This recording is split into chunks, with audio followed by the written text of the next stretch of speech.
지금 쉐어링 안 하죠? 이거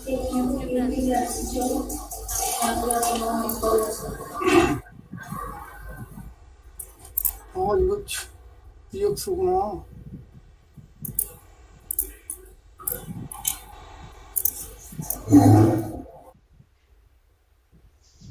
학생 발달. 그렇죠.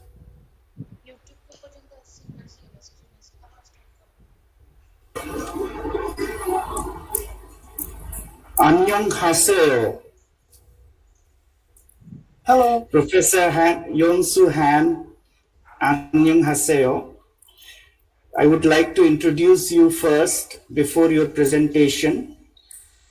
Professor Han is now a full-time professor at Department of Applied Biology, College of Agriculture and Life Science, Chonnam National University, Gwangju.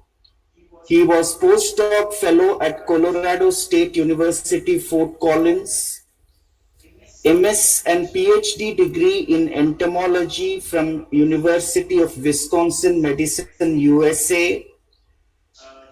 He has held many positions, including he was the director of Institute of Environmental Friendly Agriculture, CNU, South Korea.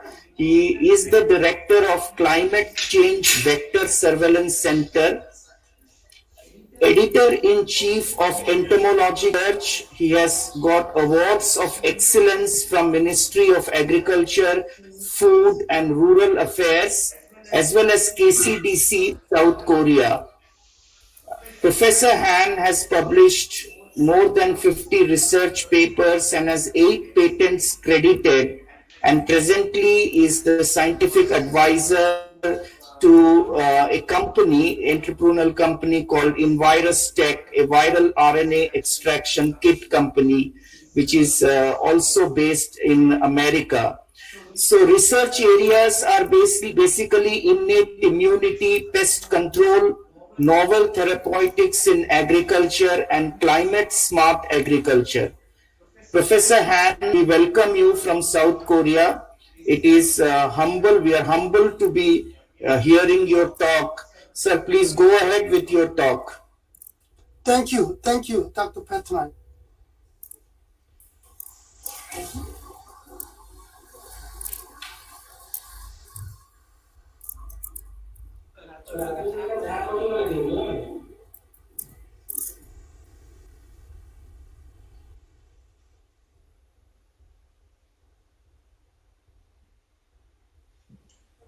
Dr. Petronite? Yes, we can hear you, sir. Go ahead. Hello? Yeah. Hi, everyone. We can hear you, sir. We can see your slides as well. Please go ahead. Thank you so much. Before starting my talk, I'd like to thank all the organizing committee members for this special event. In particular, I'd like to give a special thanks to Dr. Petronite for inviting me. In fact, we have been collaborating to understand the signaling cascade of mealworm immunity over the last 7 to 8 years. Thus, today, I will give a talk on mealworm innate immunity, current status, and future directions in Korea. So this slide shows the outline of my talk. I will give a bit of background and focusing on cellular and humoral immunity and end with the future direction. So let me start the background. As you know, this slide shows the status of insect industry in the world. Mainly, the insect industry could be divided into 3 different parts: agriculture, non-agriculture, and convergence part, focusing on biotechnology and biomimetics. So what is the economic value of insect industry in Korea? In 2020, economic value from the pollinator, edible insect, and feed, and for animal feed, and also the insect-based festival and education and pet industry, and finally the natural enemy. So it's about 300 billion Korean won. It's roughly about 0.3 billion US dollar in Korea. So what is the critical problems and question in the middle of development of insect-based animal feed in Korea. The key problem, number one, insect price. It's really high in Korea, and insect productivity. And finally, one of the most critical issue is the infrastructure for mass rearing facilities. So how can we overcome these problems? So people, the researchers have argued that insect could be used as an alternative protein resources for animals and humans, but also as a potential alternative for natural antibiotics for animal and fish feed. Thus, I have been curious about the production process of antimicrobial peptide, so-called AMP, through toll signaling cascade and IMD signaling cascade in the mealworm system. And focusing what is most striking interest in my laboratory is that how can we maximize antimicrobial peptide production from mealworm. So people getting into my main focus, I will briefly introduce the insect immune system. As you know, in insect, the insect immune system could be divided into three major parts. One is the melanization through the phenoloxase cascade. The other one is that coagulation and phagocytosis through the hemocyte, and the AMP production through IMD pathway or toll pathway. So then why tenebrio molitor is the key model for my laboratory. As you can see, tenebrio molitor starting from the egg, larvae, last chance the larvae and pupa, and then become adult. Quite a lot of researchers has used the fruit fly. So with this background, we have the couple of questions. And fundamental question is that what types of pathogen is the critical immune elicitor? Which receptor are involved? Which signaling cascade? What types of antimicrobial peptide are producing in response to specific pathogen? This is the fundamental question. So to this end, we did the omics study. So we got the genome data and NGS data and EST data sequence. So with this sequencing, sequence information, we were able to identify 7 toll-like receptor genes from TRL3, 6, 18-wheeler, TOLO, TRL9 and 10, and TRL13. Also 9 intracellular toll signaling gene, and also 15 IMD pathway related gene from DREAD, FAD, all the way to TAC1. And also we were able to identify 14 antimicrobial peptide gene such as atachin 2, atachin 1A, atachin 1B, coleopterasin 1, tenecin 1, 2, 3, and taumatin-like gene.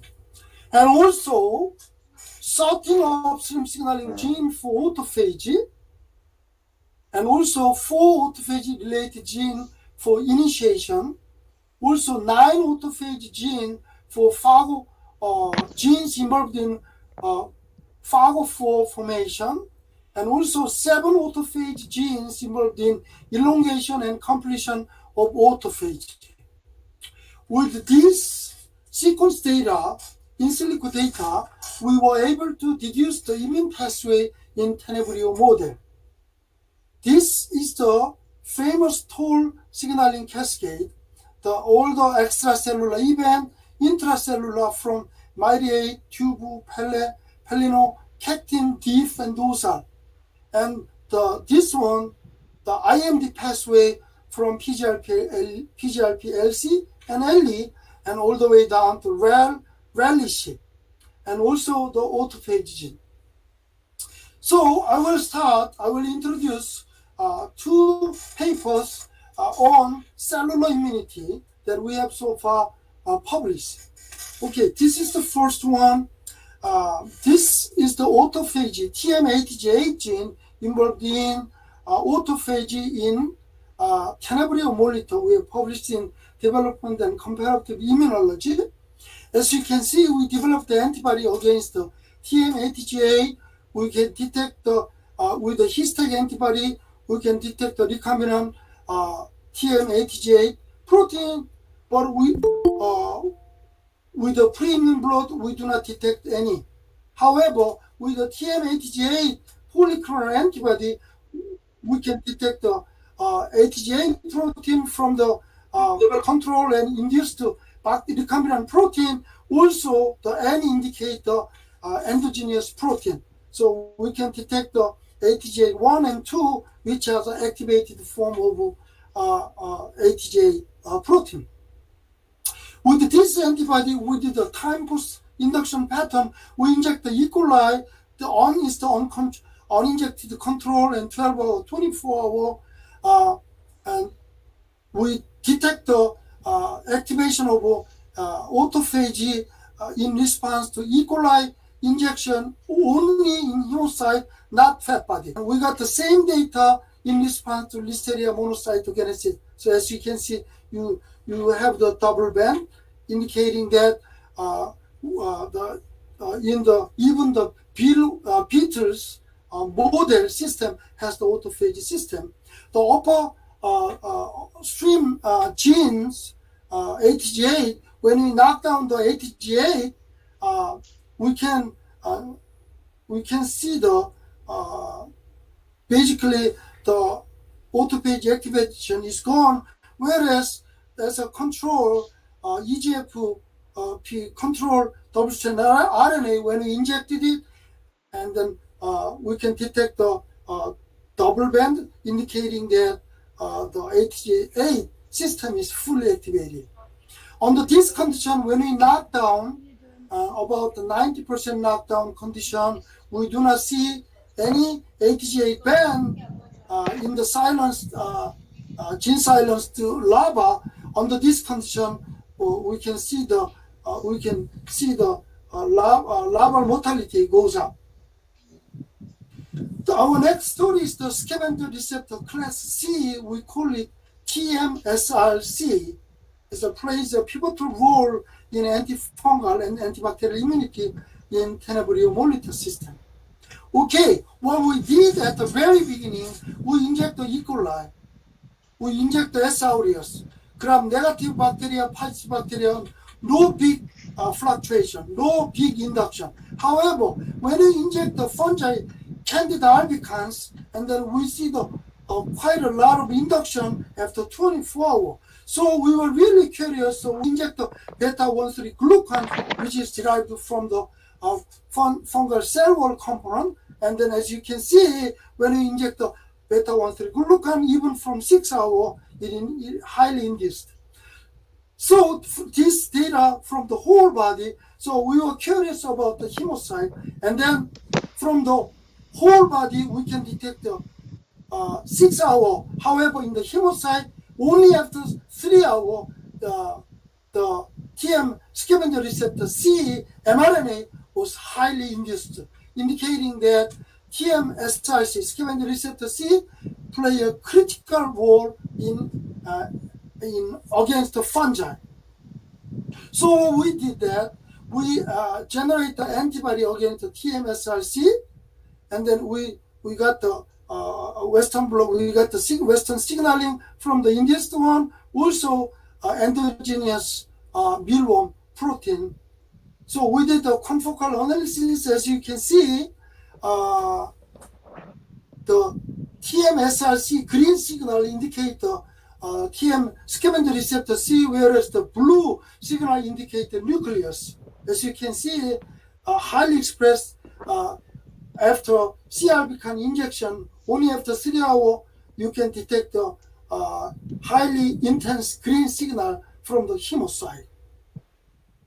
So our next experiment is that we knock down the TM-SRC mRNA by using RNAi technology. So this one was almost like a 90% knockdown on this condition. At the level of protein, the TMSRC protein is gone. Under this condition, we inject the E. coli, SRES from gram-positive bacteria, and fungi C. albicans. As you can see,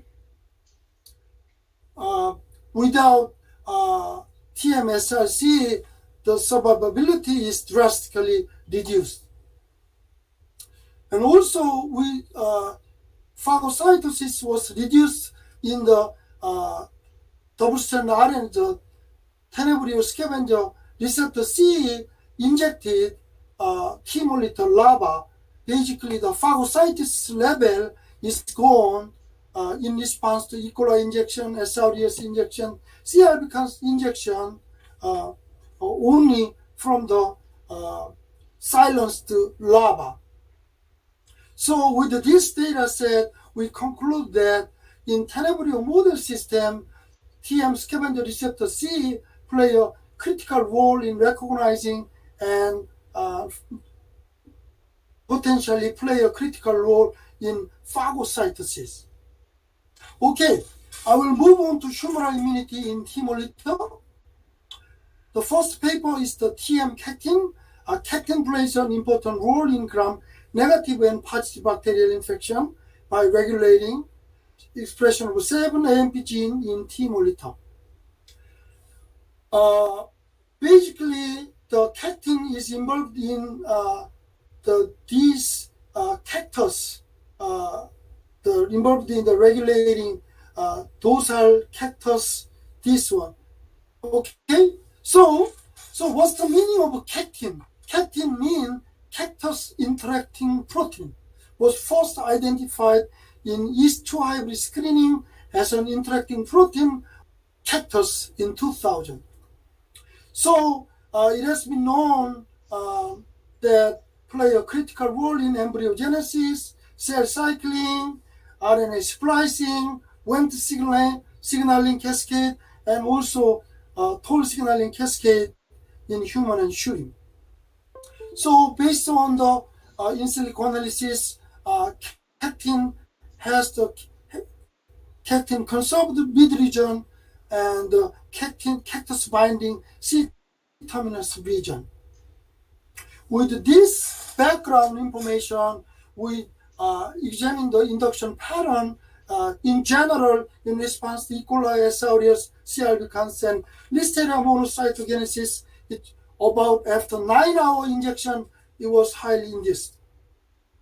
So we again, we silence the cactin gene and see what is happening. Okay, we knock down the cactin gene and we inject the E. coli and C. albicans and Listeria monocytogenesis. As you can see, in response to E. coli and gram-positive bacteria SRES and fungi C. albicans, the mortality goes up when the TM cactin gene is gone. So we were curious also then what types of AMP is regulated or influenced by the TM cactin silenced mealworm larvae. So we did the same thing, and then we did the real-time PCR analysis with the 12 AMP gene, and out of 12, we realized that 7 AMP genes out of 11 AMP genes are positively regulated by TM cactin in the mealworm. So as you can see, tenascin 1, when you inject the E. coli in the control group, the tenascin 1 is highly induced up to 100 times at the level of mRNA.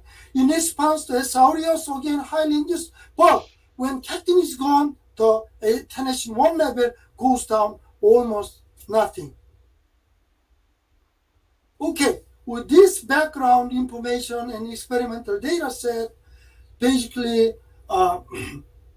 when the cactin is gone, basically cactin play a critical role in regulating or overexpressing this antimicrobial peptide, but out of 11, 7-AMP, tenascin 1,4, trypsin 1,2, cholestacin 1,2, and atacin 1B gene is unregulated. So when the catechin is gone, this 7-AMP is not overexpressed at the level of mRNA. So our next paper is the TOL7 gene. We published in Frontiers in Immunology. Our conclusion is that TOL7 plays a crucial role in innate immune response against gram-negative bacteria by regulating 5-AMP genes in tenebri monitor system. As I introduced before, we isolated 7 toll-like receptor genes from T-monitor genome databases from toll-like receptor 3, 6, 18-wheeler, and toll-like receptor 8, and 9, and 10, and 13. But this 18-wheeler has a high homology and identity with the well-known toll-like receptor 7, so we call it, this is tenebrio toll7. So we were really curious about what is the function of toll7. And so we searched the paper from the PubMed, and then we figured we got the 2 critical paper published in Immunity and 2 papers from Immunity.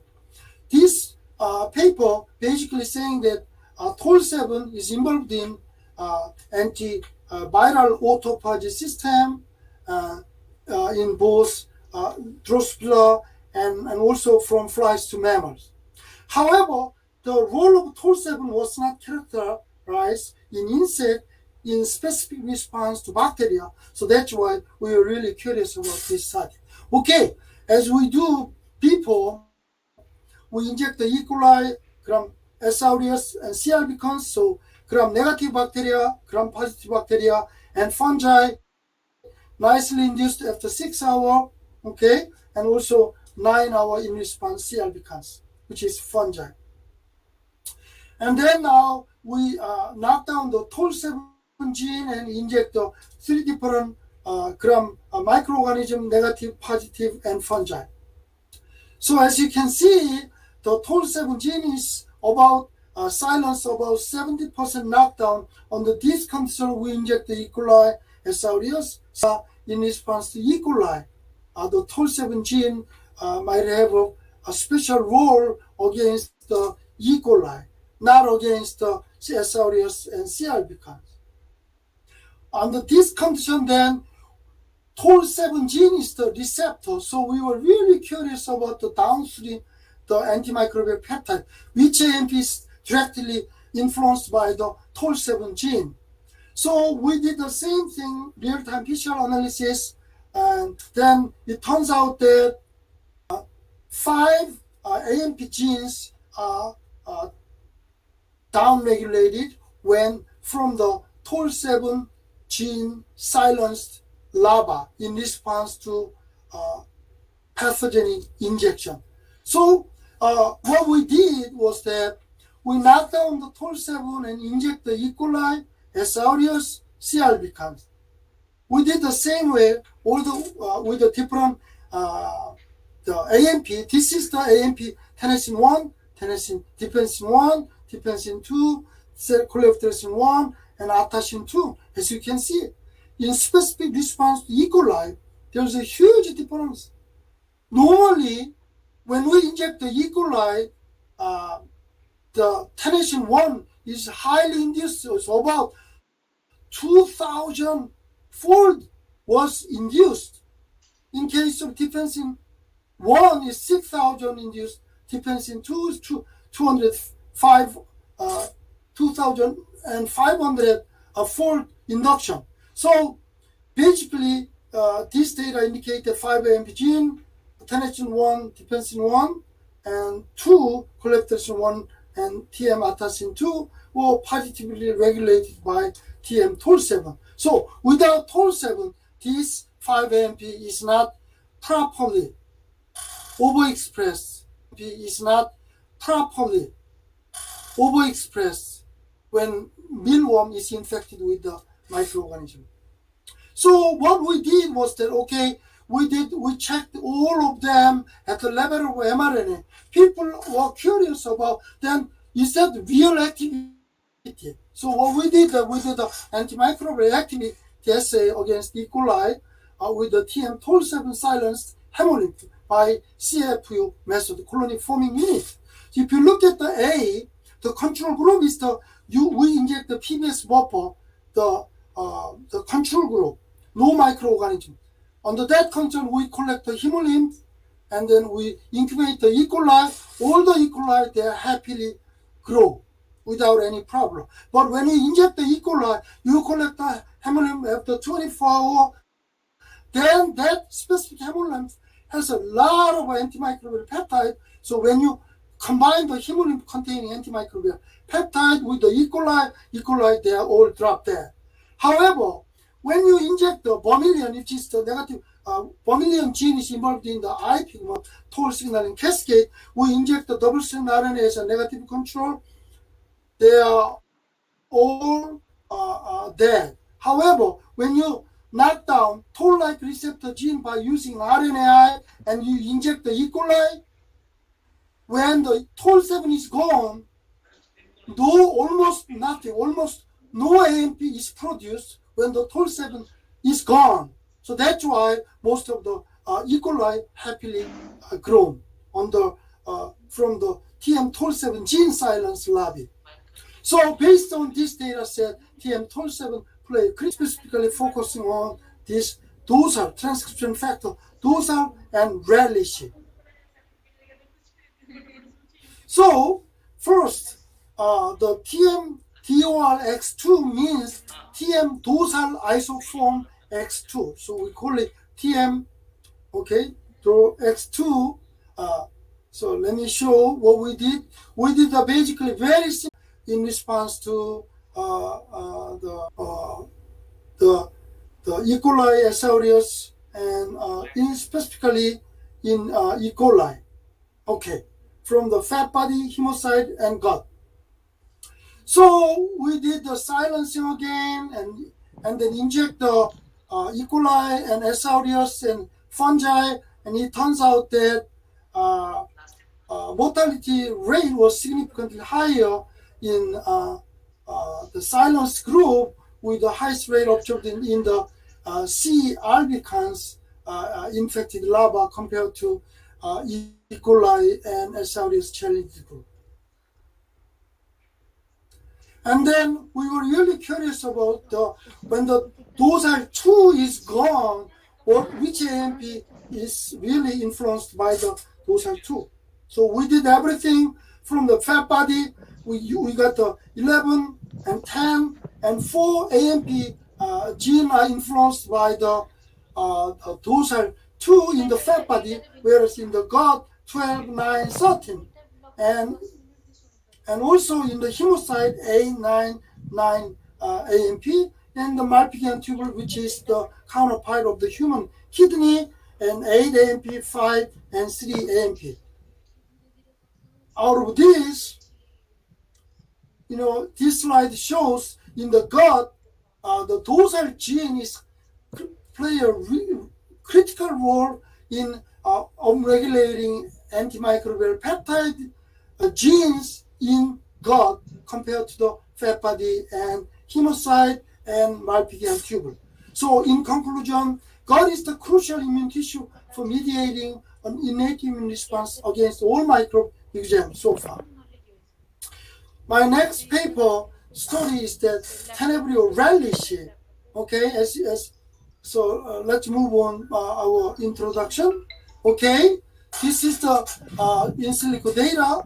The Tenebrio relish domain, the orange box is the IPT domain, and the underline in the purple region is a nuclear localization signal, and yellow box there are 5 ankyrin repeat. And the green box is the death domain. This ankyrin repeat play a critical role in regulating the relish, because relish usually stay in cytoplasm. So when there is no infection, the relish stay in the cytoplasm because of the ankyrin repeat. This is acting as a inhibitor.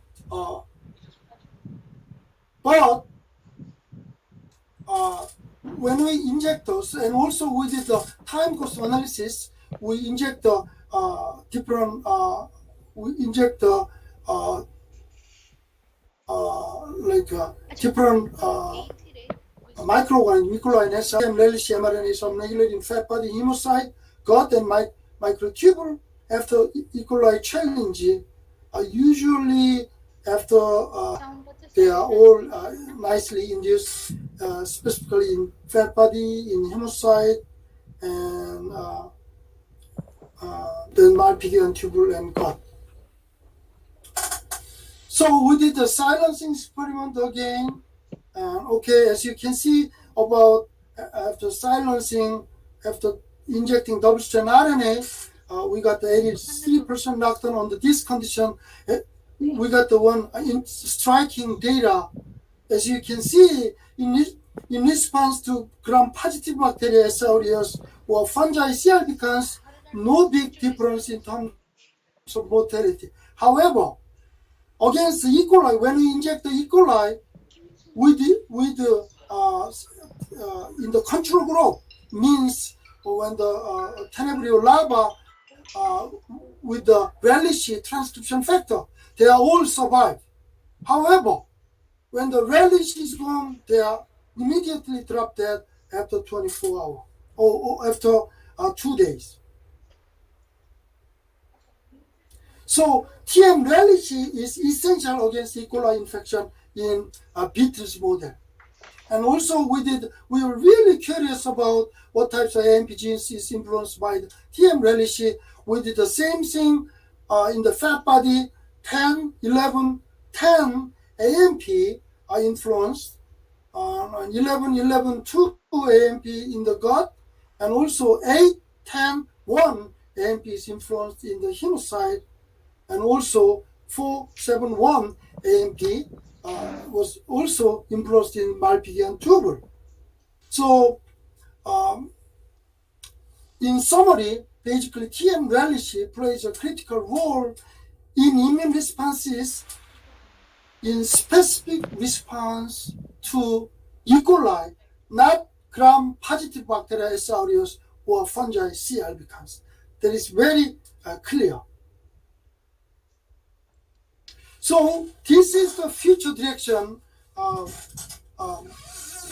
my research.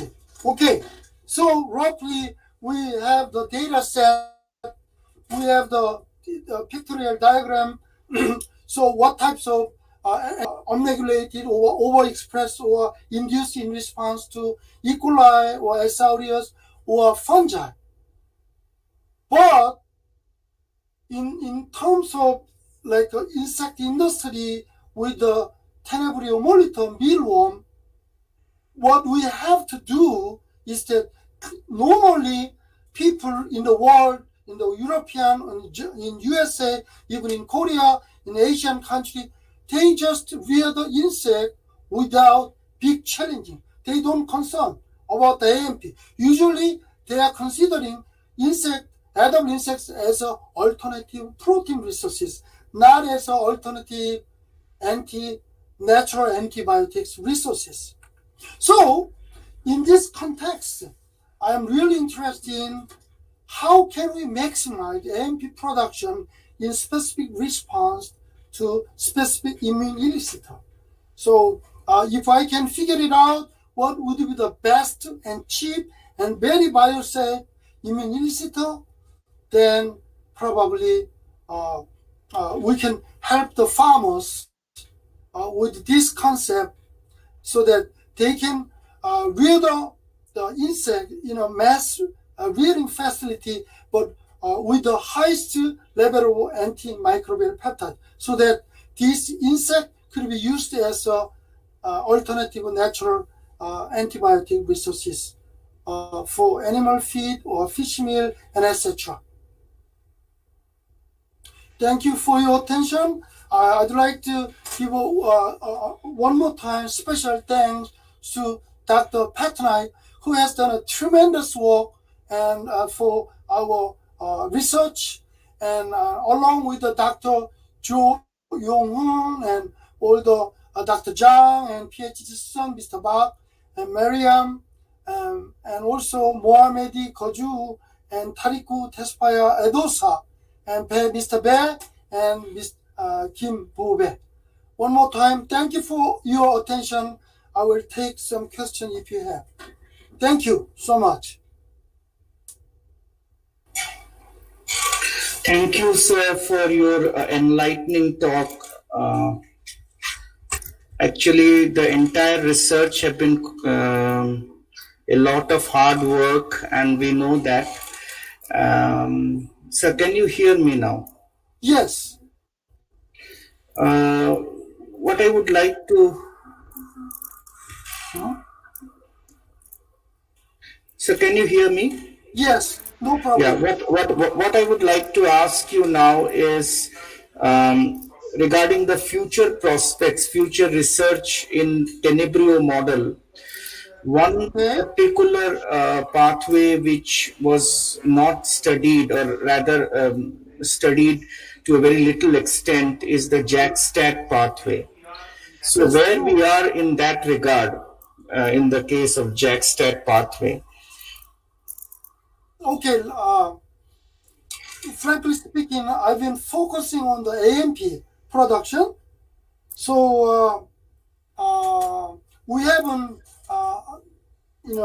had a lot of, we haven't invested a lot of times and chemicals to elucidating JAK-STAT pathway in Tenebrio model, but at least we got the JAK gene, JAK-STAT, JAK kinase gene, STAT gene, and also all the different types of suppressor gene, like suppressor of cytokine SOC gene, and also PIAS gene. So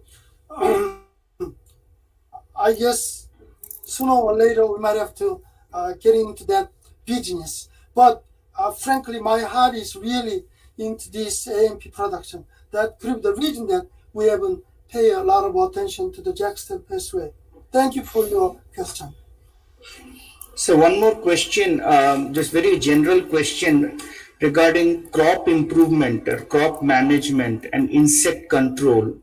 How can RNAi be applied, particularly when we talk about the developmental arrest of these like Tenebrio molitor? How can we include the developmental arrest, RNAi and developmental arrest, and we can safeguard the crops? Okay, thank you for another excellent question. Okay, you know, I've been trying to find what could be the best candidate gene for the RNAi-based pest control. Uh, you know, I thought that the relish gene could be really nice candidate, because these are quite a lot of people in the world. They are trying to protect the plants by spraying the beneficial microorganism one way or the other. If you look at this one, in specific response to E. coli, when the relish is gone, if someone spray the E. coli, somehow the E. coli getting into the insect body system through the mouse, and then probably there's a high chance that pest insect could be controlled by using relish. This is the one candidate gene from the immune-related genes. However, also, as you point out, that how can we developmentally stop or arrest? If you want to, then what we have to do is that I think from the last instar larvae, and then usually the last instar larvae become the pupal stage. So just before the pupal stage, what is the striking genes involved in the larval to pupal transition? At that point, which genes is the most critical gene in terms of development? So if we can do the RNA-seq, during that last instar larva, and then just after pupation and 1 day after pupation, if you see some critical genes in between from the larval to pupal transition period, if you can sort things out, certain genes involved in the development or liable to pupil the ecdysis, then probably you can find some critical genes. That's the one way to go. So that's it, sir, for your valuable talk. We don't have any further questions. And again, I would like to thank all the lab members whom you have actually pointed out. And I have been closely associated with all of them.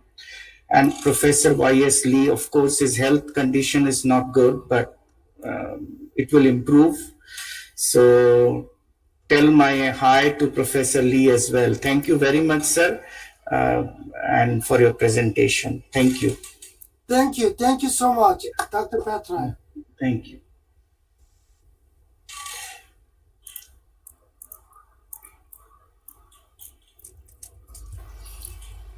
Sir, stop. You can stop presenting your slides, sir, if you can.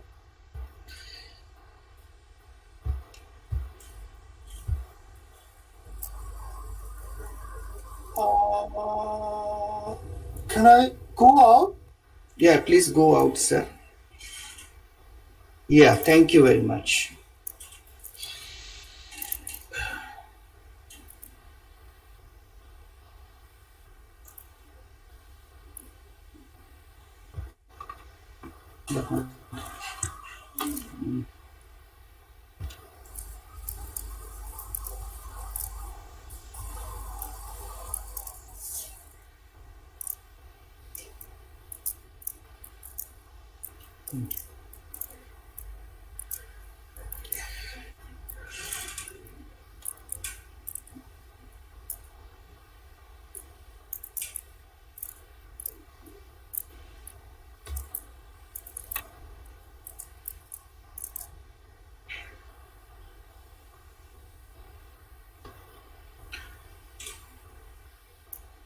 We welcome Dr. Manas Ranjan Prushti. Dr. Manas Ranjan Prushti is a young scientist, presently postdoctoral fellow at Institute of Plant Sciences, Agricultural Research Organization, Israel.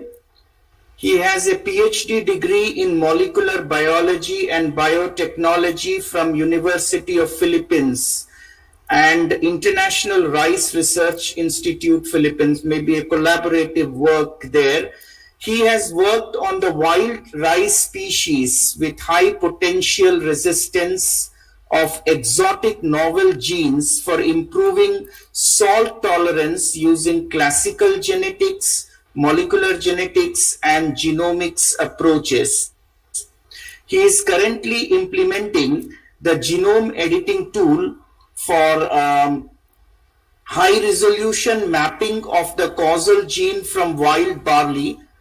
His work also focuses on the circadian clock of the wild barley for thermal plasticity. So regarding his research areas, he is interested in plant environment interactions, genome editing, genotyping, and genomics applications. Dr. Prushti, we are very happy to welcome you to this particular international conference. You can present your research now. Thank you. Yeah, thank you, Dr. Patnaik. Am I audible to you? Yes, you are audible to us. Okay. Thank you, Dr. Patnaik, for the brief introduction on me. I am very much thankful to the PG Department of Biosciences and Biotechnology of the Fakir University for giving an opportunity for a young researcher like me to present this work on this platform on the international conference come webinar on the research frontiers and perspectives in bioscience and biotechnology. So, is my screen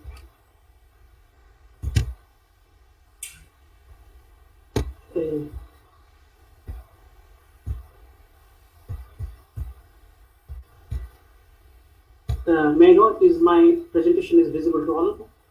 Yeah, your presentation is visible to us. Okay, thank you. So today I will be giving the presentation on Can recast you 9. make it full screen? Can you make it full screen?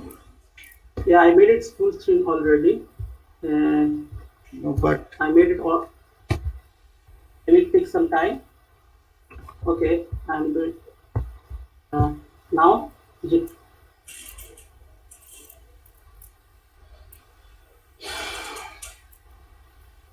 I made it already the full screen. Is it visible? Not yet. no. Are you giving the slideshow to us? Yes. It's not a slideshow now. So No, we not in can, the slides. yeah, you can Okay. put it as a So slideshow. yeah, I put as a slide. So my window is shared right now. Window is shared, but it is your presentation is part. The other part is something of your files and folders. We can see. Okay, okay. So I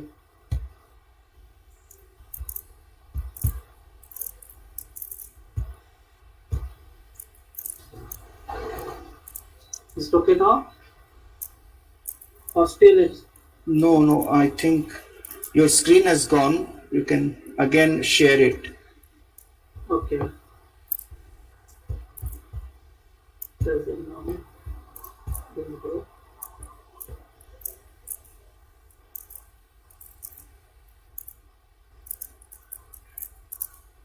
Just a minute. Just a minute.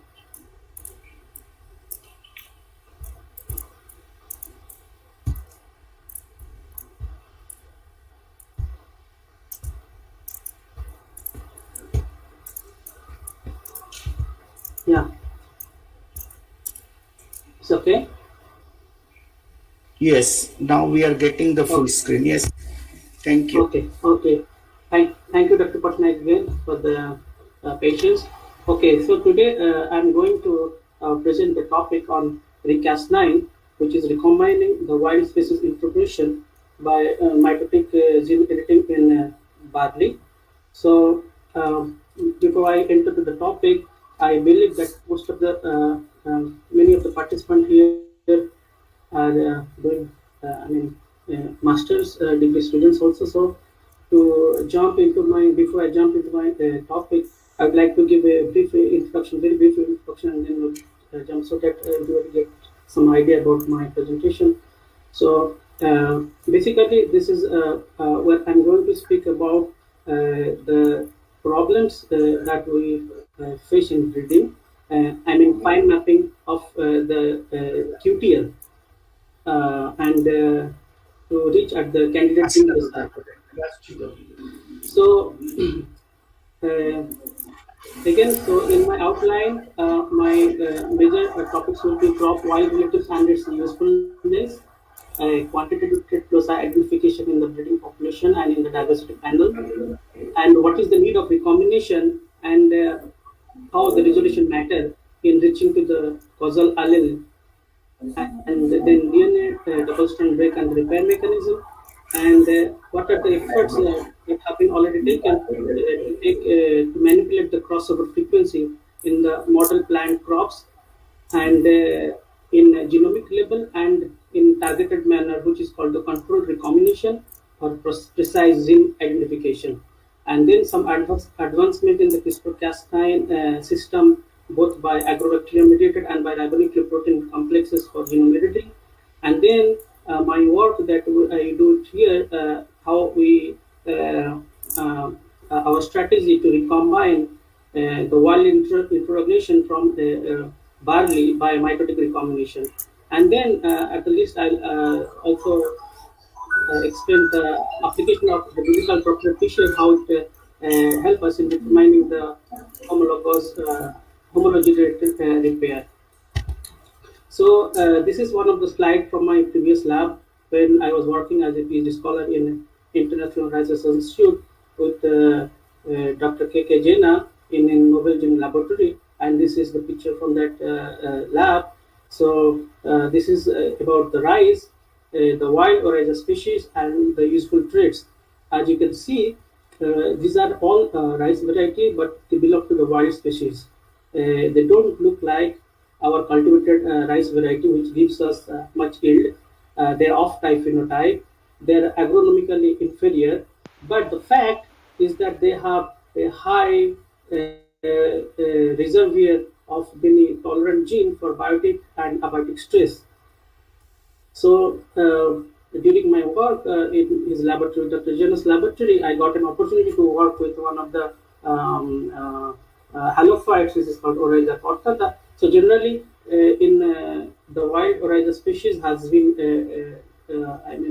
different, divided into different kinds of gene pool, like a genome and secondary gene pool and tertiary gene pool, because they have depending on the how easily we can make the cross with the cultivated variety, and depending on their sequence divergence from the cultivated variety, so they have been grouped into different species. And in the laboratory of Dr. Jena, all these wild species were used to improve the cultivated variety for biotic resistance. Like yesterday, Dr. Jena speak about the BPH resistance, and then there are many other biotic resistance, and also the abiotic for the abiotic gene resistance also, like salinity. So the thing is that when we went through the by domestication, the process of domestication, we reach to the modern crop from the ancestral crop species, but with dilution of the gene pool. So earlier it was pre-domestication, where the natural selection like environmental stress, then it got bit diluted, and then it comes to the wild species, and where we impose the artificial selection, which is called domestication, and gradually we get a good looking plant which high yield, but with the loss of many valuable traits. So with this now current condition of the climate change, there is a need that the plant has to sustain to this harsh environmental condition. So in that time, this is the right time also to go back to the wild and utilize the lost gene pool, and for improvement of the cultivated crop variety or elite lines. But this is the mapping resolution in breeding population diversity panel. So however, when these cultivated varieties have been used, they cannot be directly used. So we need to make intraspecies crosses, and then do back cross several times to develop monogenic alien additional lines, and then alien introgations line, and then from the alien introgations line we can make populations. So generally, so in plant breeding, if we want to map a gene, if we want to locate a gene of interest in the chromosome, so there is a need of mapping population. If it's a linkage mapping, so there should be a segregating population, and we should have a phenotype for that one, and we have a genotypic marker for all of them. So here this is an example of real population. This is nested association mapping population. This is magic population, and this is association panel. So in real population is a kind of biparental population where two parents we make cross for a trait of interest, and then the F1 we develop the F1 and keep on selfing, and after certain generation we develop the recombinant inbred lines. So so for all this kind of population, we should have a phenotype and genotype. But if we speak about the mapping resolution here, so whatever the in the progeny, we can see only the pattern from only both the parents. So all the recognition that we see in this kind of population is only belongs to either this parent or this parent. So here, so in this case, the problem will be that the resolution will be not that high. So when we go for QTL mapping, we will reach to some region. It also depends on the type of factor we are looking at. If biotic factor, it's a quantitative trait, depends on many things. So, but anyway, anyhow, the resolution of the biparental mapping population will be a bit lower, and the recombination fragment will be much more. So then, to increase the resolution, because resolution and diversity is what a plant breeder always look for. So to increase the resolution, and to increase the resolution and the diversity. So there is another population, it's called NAM population. This is also kind of real population, but one of the parent is always crossed to different parents, and here we can see this is called vested association mapping population, and we can develop real out of each one. So in this case, the mapping resolution will be much more higher than compared to the real. Another population where magic population is used. In this case, we use 18 to 16 parent, and they make crosses between these two parents, and if there is a two-way cross, so these two parents are crossed to develop this one, then again they will be crossed four-way cross, then eight-way cross. So by doing, we will be able to reshuffle between many parents, where finally the resolution will come down. So, and what is called the diversity panel, where this is no need to make a mapping population. It's already the existing like lines that are present, and the main good thing in that is it captures all the historical recombination and mutation, and we can get a much higher resolution of the mapping.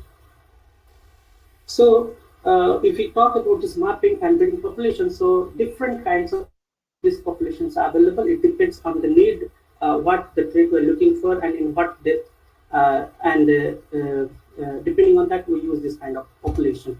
So, if you go to the fine mapping of the candidate gene, so as I mentioned before, with the mapping population and with the genotype for the segregating lines, we will be able to find some region in the chromosome which is called QTL, quantitative trait loci, which speaks about maybe this region is responsible for our trait of interest. Okay, but the question is that how big is that segment? So if the segment is too large and there are many genes, we are limited with the QTL. I mean, we are dealing with QTL where many genes are there, but we don't know which is the gene which is really responsible for the causal agent. So that's why people go for fan mapping of the candidate gene. So where we dissect the QTLs and go to advanced generation, we make more recombinant plants and we narrow down the region. So this is one example of the Manhattan plot from one GWAS experiment, from my experiment. You can see this is for the barley. You can see these are the chromosomes 1, 2, 3, 4, 5, 6, 7, and these are markers. You can consider this is the length of one chromosome from this megabase to this megabase, and this is goes like this. And in the y-axis there is the log p value, which is speaks about the QTL. So here we see there is a QTL on chromosome 5. So this is how we land to a chromosomal 5 region, to the chromosome 5 where we see a QTL. But again, how big is the QTL, that matters. Yesterday, like while Dr. Jenna was also presenting, there was in the lab the map based learning of the BPH18. So this is from this QTL. They slowly go and narrow down and finally reach to the genes where we can see the 4 genes are present. And this is how people go from QTL mapping to high resolution mapping. But the problem is it's not possible at all always. I mean, it's not always possible and feasible to reach to the candidate gene by mapping, by whether you are using what kind of the population is it. It also depends on the location of the chromosomal region. Generally, the chromosome, the centromeric region, they do not participate much in the recombination. So much of the gene which are present in that region is not utilized properly. This is one of the example. What is the bottleneck in this? What is the bottleneck we're facing nowadays? This is one of the QTL loci, which is called HS dry 22. HS dry 22. HS is denotes for the wild species of the barley, Hordeum spontaneum. Dry 22 means it's responsible for the drought tolerance. It is present in chromosome number 2. You can see this is the chromosome number 2,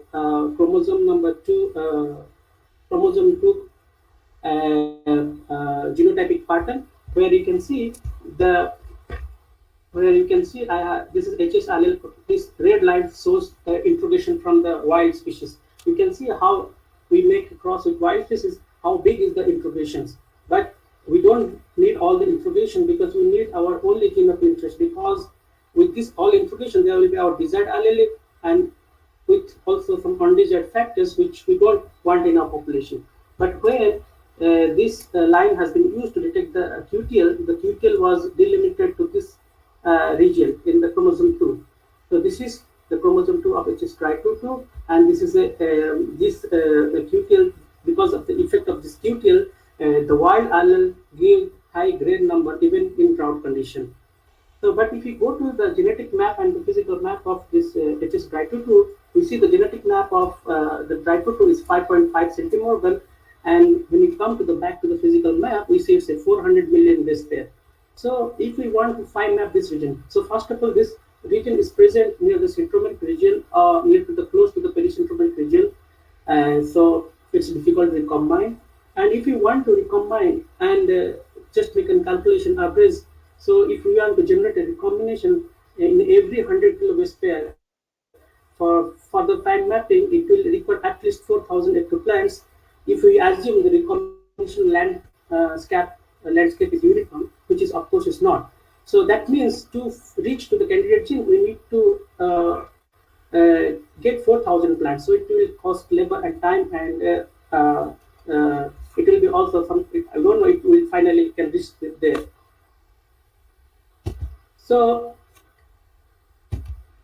yes, so that's why. So that's why now for precise mapping, either from the breeding panel or it's from or it's from any wild rice species. So there is a need to reach to the gene of interest. So now the genome editing tool has come, mostly the CRISPR-Cas9, and it has many wide applications. So now people are thinking how this technique can be used to get high recombination in genome-wide manner or in a specific manner. So before I go to the CRISPR-Cas9 system, I just want to give you a very brief discussion about the CRISPR-Cas9. There is a Cas9 protein which really cuts, and there is a guide RNA which guides the Cas9 to in the genome. So generally we make a complex where the Cas9 and the gRNA make a complex. Now they make a complex, and it can go to the region in the genome.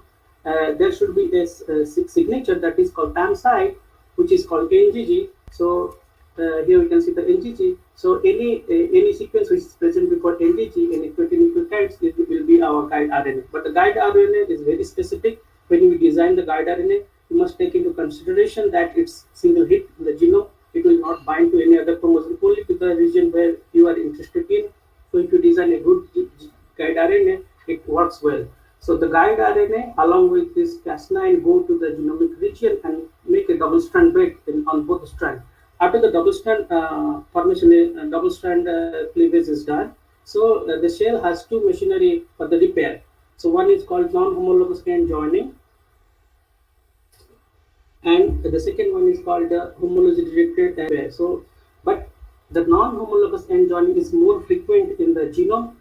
Generally, we see mostly this kind of, the HDR is very low because HDR requires many protein complex and other complex machinery. So this process is really rare, and this is more frequent. So generally, in the PAM site, just before 3 nucleotides, there will be a double strand break, and there can be you can get wild type sequence, you can get insertion, you can get deletion, and also transcript mutation.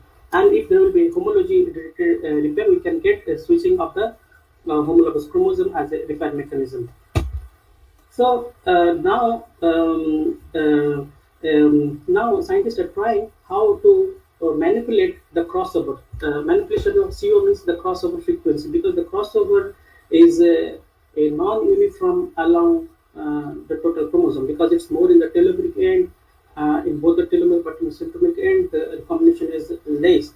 So the genetic diversity is limited by the chromosomal crossovers. So crossovers can be altered by manipulation with some pro and anti cofactor and side-directed nucleases or epigenetic modifiers. Like suppose some of the factors that responsible, some of the anti-factors that that will promote the that will promote the homology directed repair.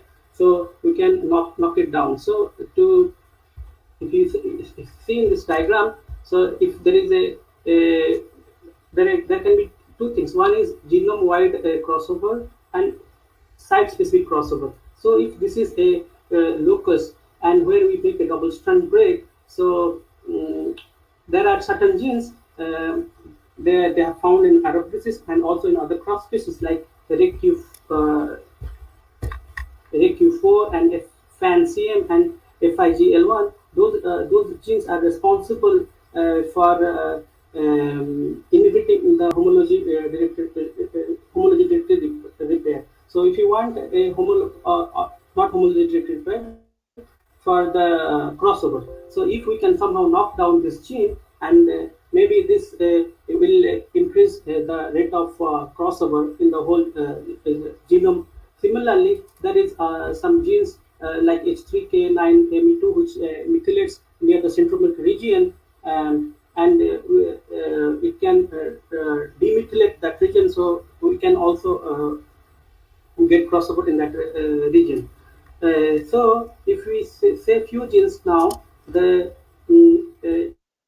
in Arab species, they have found the Q for FANCM and FLG1. So they try to mutate it. They try to mutate it and see the situation, what's going in the cell.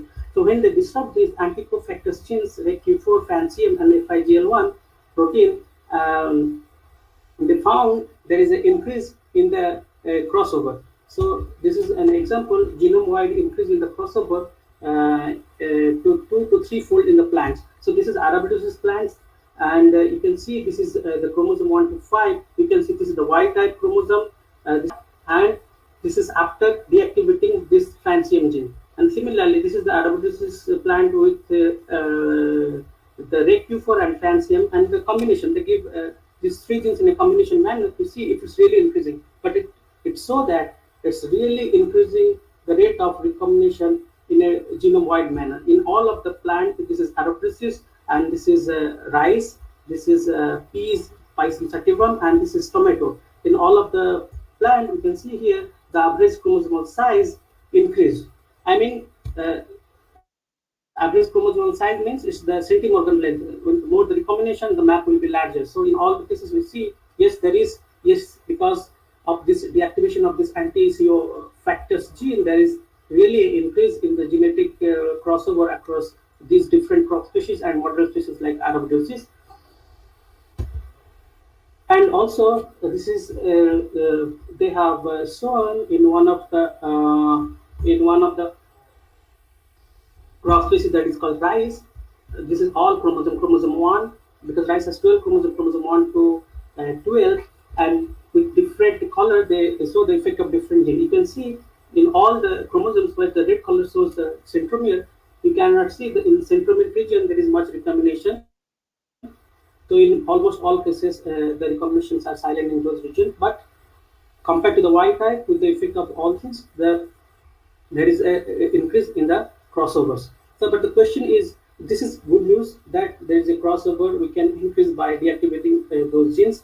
But if we are interested for a particular region and a particular site, then we need to think something different. This will help, but in addition to that, we need a particular location to be take part in the recombination. So this is genome-wide basis, but we want to be specific, which is called precise mapping. So this also has done in yeast, where they try to design by CRISPR directed double strand break to a particular location. They wanted to fine map a manganese sensitivity gene in the yeast. So so they targeted three guide RNA across the 2.9 kilo base manganese sensitivity QTL. So there was a QTL, and they wanted to further fine map. So so they designed the gRNA, and they use a heterozygous system. Because why heterozygous? Because if you make the cross in one of the, if we make the double strand break in one of the strand, the other strand will behave as a template for the repair. So if it's a heterozygous system, we'll able to see it. In homozygous system, if it's really happening, will not able to know. So the requirement we should take a heterozygous system.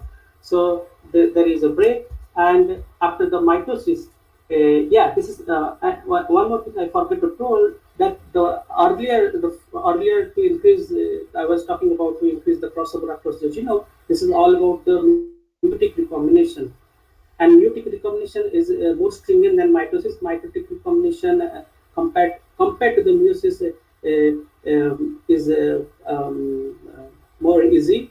Yeah. So here they took the heterozygous system and they made the double strand break, and after the mitosis there is a loss of heterozygosity during the repair.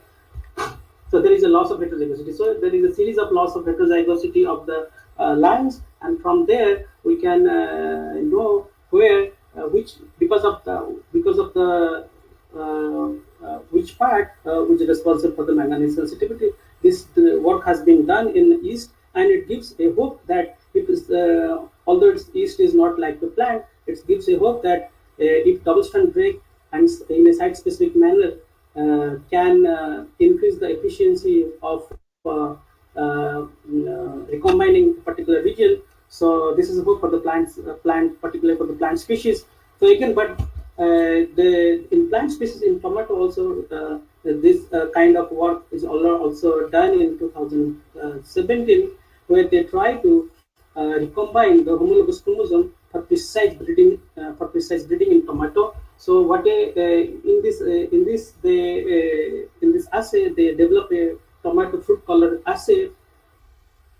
It can measure whether it has undergone non-homologous stain joining or homology-directed repair. So they use two tomato. One is this is transgenic tomato with Cas9, and another transgenic tomato with gRNA. So this has the phenotype yellow flesh, and this is bicolor. If there will be a cross, so it will be a heterozygote, the F1 will be produced, and because of the cross, the Cas9 and the gRNA will come together and they try to express, and they will make a double strand break in this region. So so they know if there will be non-homologous end joining, they are going to get yellow color. But if they get this phenotype bicolor allele and double mutant allele, so it symbolizes there is a homologous recombination, because this phenotype can only appear if this homologous recombination has occurred. Using this approach, they found that yes, we can get around 14% homology detected repair through double strand break at compared to the wild type. I must say that always the non-homologous end joining is a predominant mechanism. So if 14% is a quite high homology detected repair, and if we can capture it, we can solve the problem in the breeding. So, but coming to again to the point that yes, okay, we have done it by CRISPR-Cas technology. But the question is that when we use CRISPR-Cas9 technology by stable transformation like agrobacterium mediated gene transfer, it's become stable. And to make it transgene free, we need several generations to make it backcross and remove dilute the transgene. So it takes time, and also there is acceptability of the market about the product we develop. So, is there any way where we can do in a non-transgenic way, and we reach to the goal in a non-transgenic manner? So that's why I give you an example of DNA-free genome editing by CRISPR-Cas in vitro transcript and ribonucleoprotein. So here you can see this is a CRISPR-Cas9. This is a plasmid, and either you do particle bombardment or agrobacterium mediated gene transfer. It will integrate in the genome. After integration, it will give its product, and the product will do its work. Then with selection, several kind of selection, you generate a transgenic plant, and you need to have selfing and crossing to make it transgene free. Here you can see in this plant there is no transgene, but it takes time. But in other way, recently a technique has come called RNP, ribonucleoprotein. I mean, this is again Cas9, not at the genome clip. This is a Cas9 protein and gRNA. So this is RNA and protein called ribonucleoprotein. RNA plus protein, RNP. So it has been shown that it's not necessary to always integrate into the genome. If we send the protein by bombardment or by polyethylene glycol or by protoplast fusion, it will do its work. So there is RNP can also do the same thing. So what is the benefit in RNP? The first thing, RNP is a protein, and RNA is not going to integrate in the genome, so it's no more considered to be transgenic. But it does its job. It's a transient expression, and we can expect some editing, and after double strand pairing and after the base there will be repair, which will be considered as natural system by itself. And here we can go by without selection. We don't need to put any selection media. We can finally confirm when we put the time, and also it's a non-transgenic one. So now coming to our locus, where we try to follow this approach and to apply to one of the loci in the wild infiltration line direct from the Hordeum spontaneum barley. So we have a locus in chromosome 3. You can see this all red region is the chromosomal infiltration region from the wild species. This is quite large, but there is a gene called GI or gigantea which is present, which is responsible for the subcutaneous clock. But this gene is highly linked, or in linkage drag, we can say, with a BTR gene called the brittle brachis. It's a BTR1 and BTR2, which is responsible for the spike development. But the problem is, if they're together, you cannot harvest a plant. Before you harvest, the spikelet will fall in the ground. And at the same time, GI has a role. GI has a role in, the wild allele. The wild allele of the GI, it's in thermo tolerant. It's in high temperature. In high temperature, the spikes drive it is compared to the control, and also this gigantea gene is responsible for the circadian clock plasticity. In a circadian clock, we have two components. One is amplitude and period. So because the wild allele has a plastic, it can fluctuate more. And compared to the cultivated is more robust. It don't fluctuate. We get a 24 hours of period all time when you do an experiment. But in case of wild, there's a fluctuation. You can see in the delta period. Period is this one between the circadian clock from this point. This is called period. So there is much deviation because of the plasticity. Also, there is some gain. So okay, I don't want to go into that one. Just want to show the locus that the BTR and the GII are together. So so this is the haplotype organization. Before we go to the real experiment, we wanted to know we should have some control kind of study with us. So we made haplotype. You can see in this chromosomal region we found there are 3 SNPs of the wild. So TTG, this is the haplotype that belongs to the wild type, and the cultivated type, which is ACA. Then, by artificial fissure and with called tailoring fissure, we synthesize 2 recombinants where we make these 2 recombination. TT goes with A and AT goes with G. So this is artificially the plasmid we made, and we clone to the fragment. And this is what we expect if this recombination will really work. So then we can expect this recombinant. So as a control, we made this to plasmid. Then we designed gRNA between the first 2 SNPs. This is the this SNPs and this SNPs. We designed 2 gRNA. So we want to make a break here.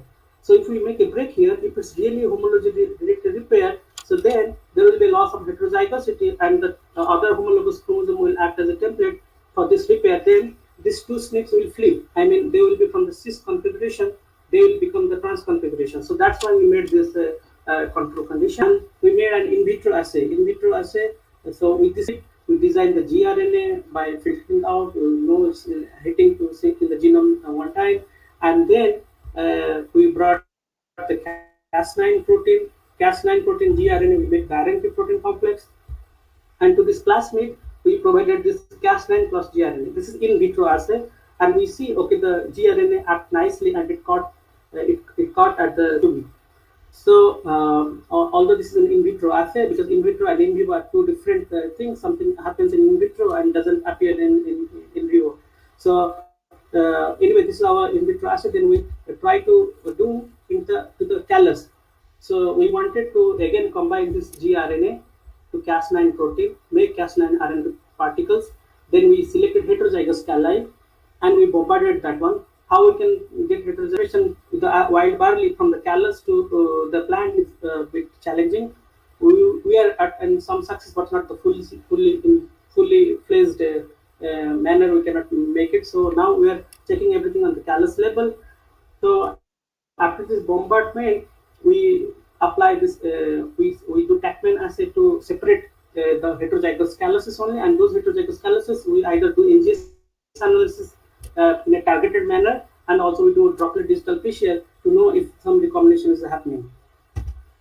So at the same time, since this is RNP mediated, but to know if this thing is really happening, I also design this conventional, I mean the agrobacterium mediated gene with the gRNA, with the agrobacterium mediated transfer. So here I have followed the golden gate cloning technique, where generally we have 4 plasmids and an acceptor plasmid. In this plasmid there is a hygromycin, which is used for the selection. This is Cas9, which will does the cut, and this is gRNA, so which will guide this Cas9 where to cut. So in the plasmid we are using 2 gRNA, so it's based on golden rod. It's very easy because they are with this overhang that will match in a directional manner. So you just use one enzyme and digest all of them and put a PCR program. It will make this plasmid. It's a very easy technique and quickly give you your construct with your specific dRNA. I mean specific guide RNA. I mean this is the dummy. Whatever the gRNA you want, you can put it here just by following this. You need to design your gRNA. So that's why I designed this gRNA. It's just like ordering a primer.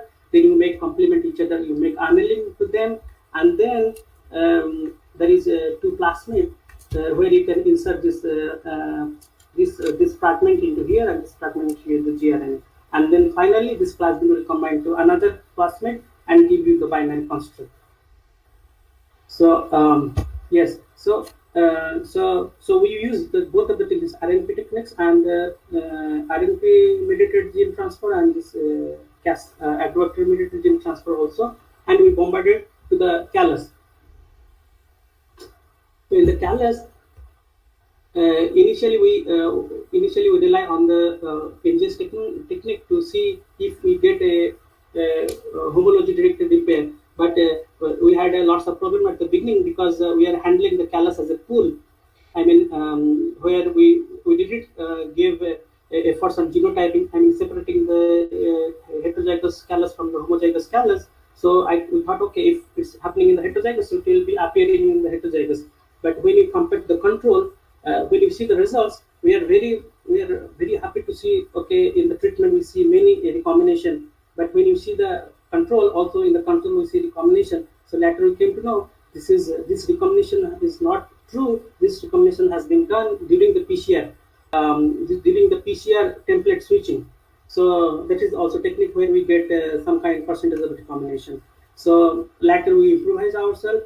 Later we do genotyping approaches. After we bombard the callus, we separate the homozygous and heterozygous, and only the heterozygous we take into consideration. But this time we use ddPCR assay and digital droplet PCR because we thought the digital droplet PCR is the best, which can give an estimation of the recombination that is going on. Because what the digital droplet PCR does, instead when we do some PCR, the PCR is a simple reaction, but in the droplet digital PCR we make the same PCR reaction into 20,000 bubbles. So each bubble has each bubble theoretically contains the template, and it is the one PCR reaction. So since once we bombard the callus with the RNP, callus is a chimera. So there will be a event and also no event. So there will be when we extract DNA from that callus, we'll have also DNA edited, DNA not edited. So and once that DNA sample we fraction into 20,000s, it will give us a frequency in the callus how much DNA have been mutated. So it will give an idea that if it's let's say 10%, so when we do 100 callus bombardment heterozygous, 10 we can expect to be edited. So this is how the things go on. So we use this. We thought we will droplet digital PCR. Here you can see it make the DNA samples and it make 1,000, 20,000 of droplet, and then we do the PCR, and then after the PCR we read this droplet because we design some kind of special probe that will read to it. So here we design some fax probe and hex, FAM and hex. FAM and hex are different color.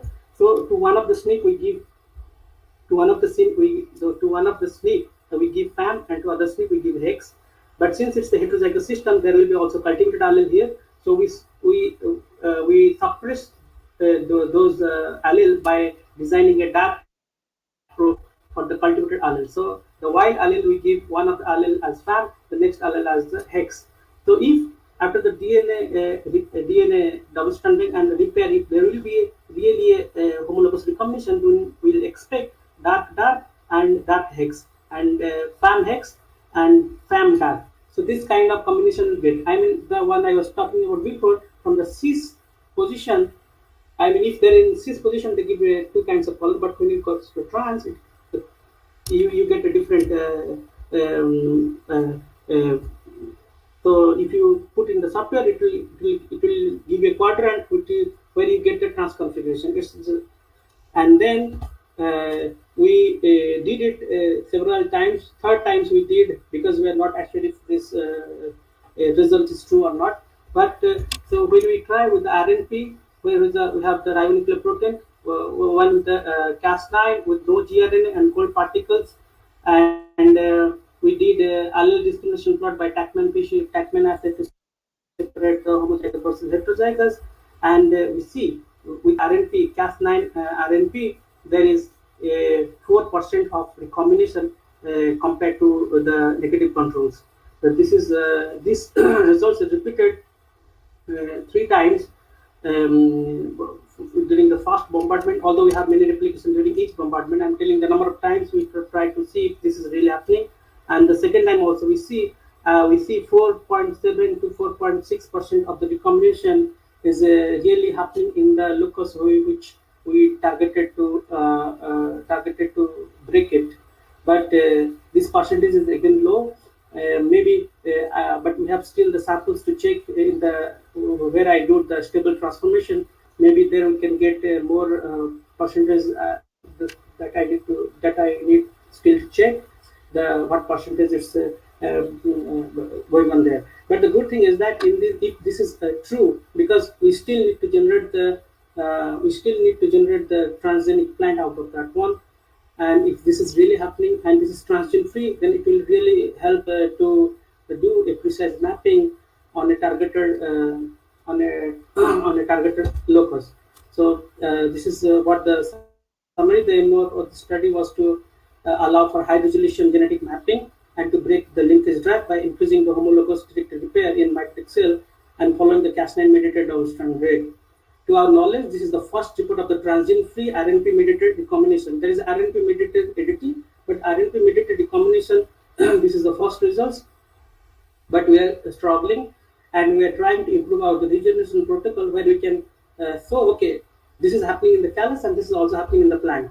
So we are waiting for that one. And also at the same time, we are trying to improvise the delivery system, because during we use the particle bombardment, and sometimes this is not very, not homogeneous. I mean, all the callus we take your transgenics, that homogeneity is not maintained. So we are trying to develop some kind of nanoparticles in collaboration with the lab, some nanoparticles that can bind this RNP. Actually, there are nanoparticles developed which can bind to plasmid, but still there is to be development. Has to be a development of RNP.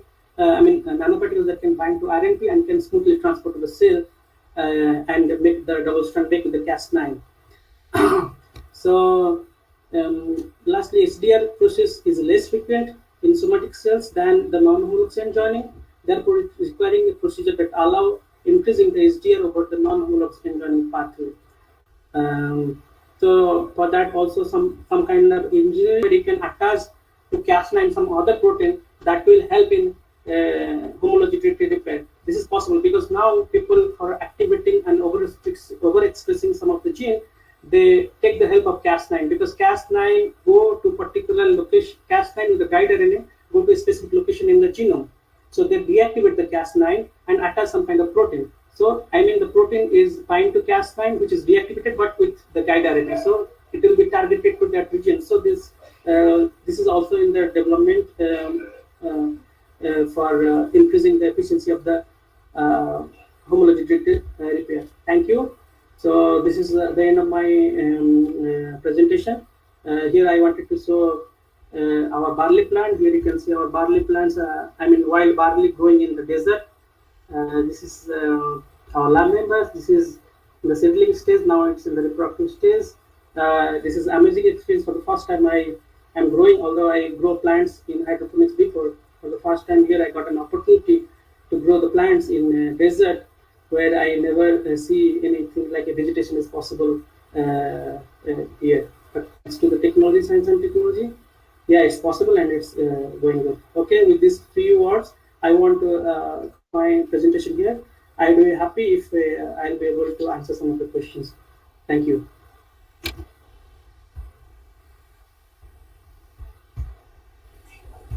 Thank you, Dr. Manas. It's a good presentation and a lot of work has been conducted by your group. But I have one very simple question. What's the major constraints of genome editing in plants and how you think it is superior than the RNA interference technology? I didn't work on RNA interference technology, but so far the genome editing is concerned, yes, there is a, there is a problem mostly because of the transformation is one of the problem, because all of the plant species are not very amenable to transformation. And second is regeneration. Regenerating, suppose you have like all the plant species are not easily can be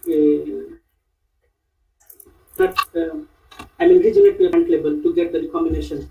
So this is what I felt during my work. And as for RNA technology is concerned, I didn't work on RNA, so maybe I cannot compare it nicely with the RNA technology. One question is there from one of the participants. Can genetically modified paddy varieties become disease resistant?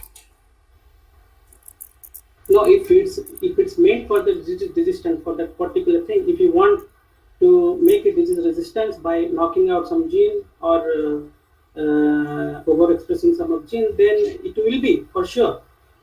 In molecular biology, it's possible, but it depends on the acceptance of the society. Because transgenic is not easily entertained in our society because there is a lot of regulatory mechanism to. But it's possible if you want to make it in transgenic, it's possible. But it's all the question about the acceptability of that material for the commercialization. If you, to say it's possible. Can genome editing technologies like CRISPR-Cas9 be used on non-cycling cells as well? Non-cycling. Cycling. Simplify, be a bit more simplified. I didn't understand the question. So you are talking about the mitotic gene editing, isn't it? So you have used this CRISPR-Cas9 for the mitotic gene editing in barley, okay? Whether this CRISPR-Cas case, where the meiotic and the other case of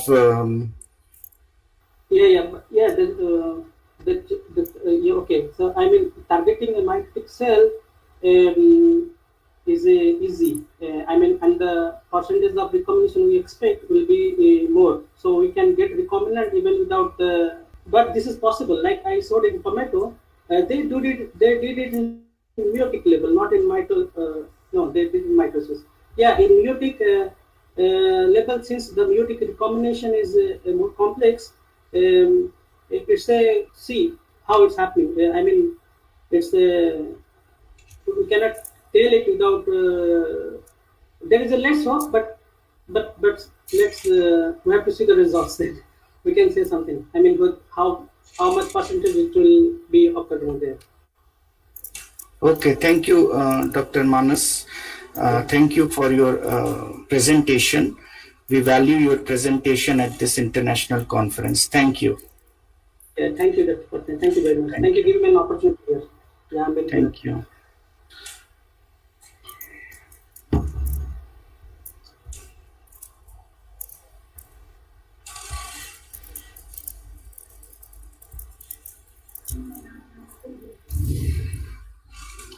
So, this actually is the end of our talks to all the participants.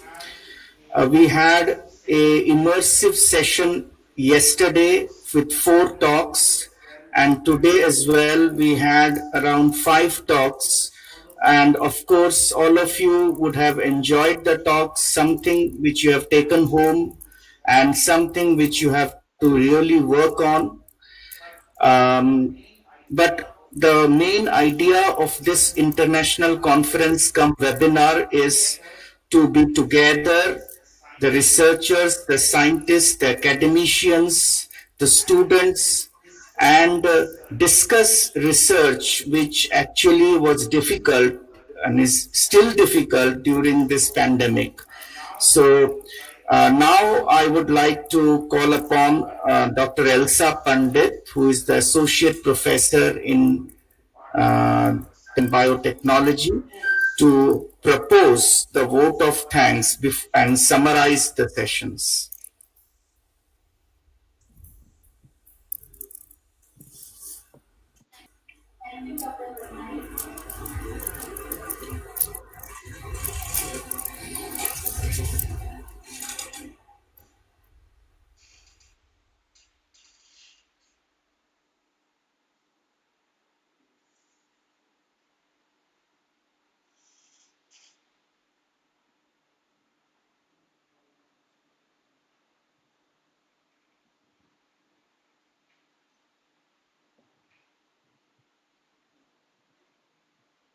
Very good afternoon to all.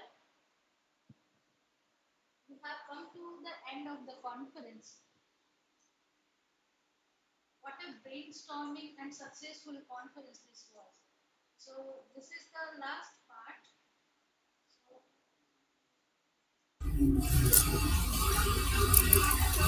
before going to the formal vote of thanks,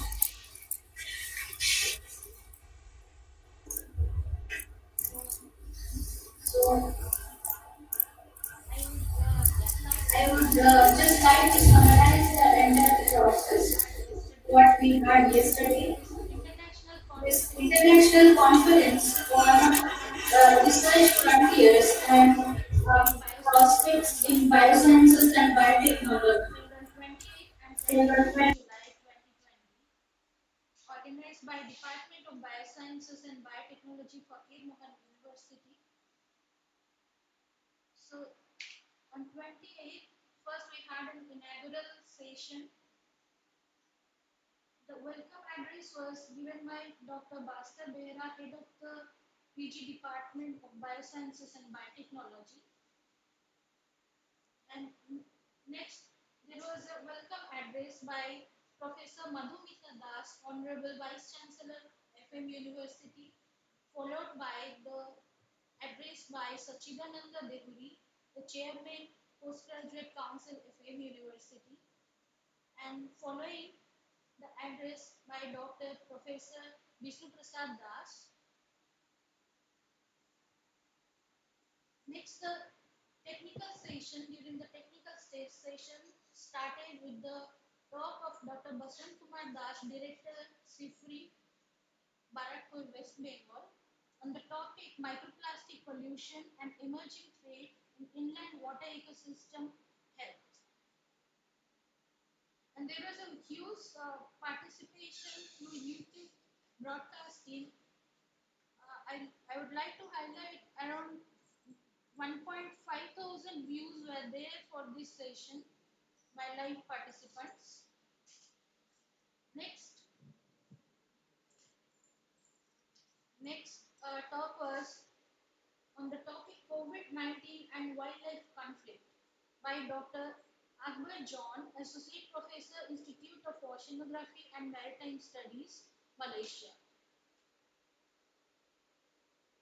The second session started with a talk by Dr. Chirot Kumar Jena on the topic a novel BPH resistance gene BPH18, its cloning, characterization, and resistance spectrum in rice.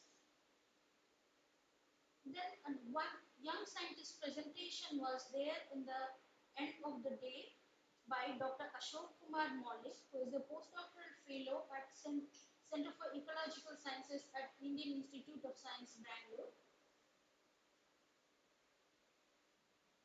He explained the topic an unaccounted noah art, a case study of morphological crypsis, genetic divergence, and inflection in snake species diversity in peninsular India. So the second day's talk, that is today's technical session, started at 9:30 a.m. by Dr. Partha S. Sarkar, who is Associate Professor, Department of Neurology, Neuroscience and Cell Biology, Anatomy, University of Texas, USA.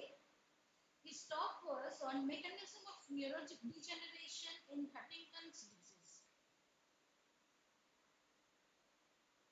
This talk was followed by a talk on genetic and epigenetics of chronic kidney disease from biology to therapeutics by Dr. Avipsa Misra, who is a young scientist, postdoctoral fellow in the nephrology division, Department of Internal Medicine, UT, Southwestern Medical Center, US.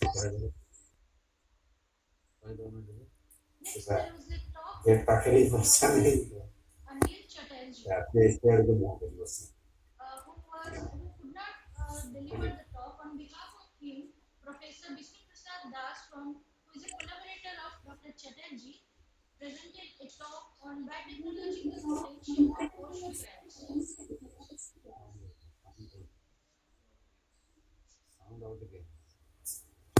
The second session of the second day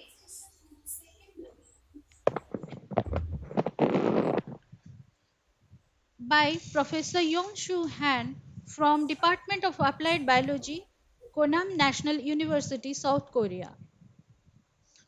He delivered a talk on mealworm innate immunity, current status and future direction in Korea. The last talk of this second session was by Dr. Manas Ranjan Prusti, who is a young scientist, postdoctoral scientist from Institute of Plant Science Agricultural Research Organization, Israel. So thanks to all the invited speakers and young scientists for such brainstorming and informative talks, and from which I think the participant must have gained some knowledge that they can utilize in their future career. And thanks to all the participants who are actively involved in throughout the sessions, 2 days session, and also they actively participated in the questionnaire sessions also, without which this conference could not have been a success. And I thank to the organizers also, and I thank to the Vice Chancellor, Honorable Vice Chancellor Professor Madhumita Das, and the PG Council Chairman Professor S.N. Deuri for their support and cooperation. I thank to the convener, Dr. Professor Vishnu Prasad Das, and head of the department, Dr. Bhaskar Behra, for their support, without which this conference could not have come to one reality. And I also thank Professor Bharat Bhushan Patnaik, Dr. Uh, Subhasri Mahalik, and all the teaching, non-teaching staff members of this department who helped in organizing this uh, conference. I also thank to the PhD scholars. I would like to name two of them, Rajkumar Jena and Sai Rajesh, who have supported and helped during this organizing this conference. I also thank the media partners, both print and electronic, who are covering this conference. And I would like to give a special thanks to COVID 19, because with this has because of this COVID 19, this idea of conference has come to reality. Thank you all. Thank you. So, with this conference has come to an end. I thank you all. So we will be sending the feedback form to all the participants who have taken active participation during this 2 days conference through email. Once you fill up and return the feedback form, then the participation certificate will be issued through the email.